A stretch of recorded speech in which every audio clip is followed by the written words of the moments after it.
Star cricketer Mahindra Singh Dhoni చరిత్ర సృష్టించాడు. వైజాగ్ వేదికగా ఢిల్లీ క్యాపిటల్స్తో జరిగిన మ్యాచ్లో ఏకంగా 5 రికార్డులు బ్రేక్ చేశాడు. వికెట్ కీపర్, బ్యాటర్గా అరుదైన ఘనతలు సాధించాడు. రెగ్యులర్ క్రికెట్కు దూరమై కూడా 42 వయసులో ధోనీ ధనాధన్ బ్యాటింగ్తో రికార్డులు బద్దలుకొట్టడం విశేషం. ఢిల్లీతో జరిగిన మ్యాచ్లో 8వ స్థానంలో బ్యాటింగుకు వచ్చిన ధోనీ 16 బంతుల్లో అజేయంగా 37 పరుగులు చేశాడు. 4 ఫోర్లు, 3 సిక్సర్లు బాదాడు. ఈ క్రమంలో ధోనీ పలు రికార్డులు సాధించాడు. టీ20 క్రికెట్లో 7,000 పరుగులు సాధించిన తొలి ఆసియా వికెట్ కీపర్గా ధోనీ చరిత్ర సృష్టించాడు.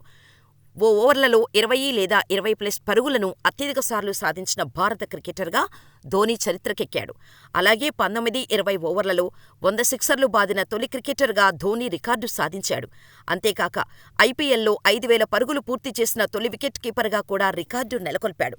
బ్యాటింగుతో పాటు వికెట్ కీపర్గానూ మహీ స్పెషల్ రికార్డు అందుకున్నాడు. టీ20లో 300 వికెట్లు సాధించడంలో భాగస్వామ్యమైన తొలి వికెట్ కీపర్గా అరుదైన ఘనత సాధించాడు. అయితే ఈ సీజన్లో తొలిసారి బ్యాటింగుకు వచ్చిన ధోనీ ఒకే ఇన్నింగ్స్తో ఇన్ని రికార్డులు బ్రేక్ చేయడం విశేషం. సీఎస్కే ఆడిన తొలి 2 మ్యాచ్ల్లో ధోనీ బ్యాటింగుకు రాని విషయం తెలిసిందే.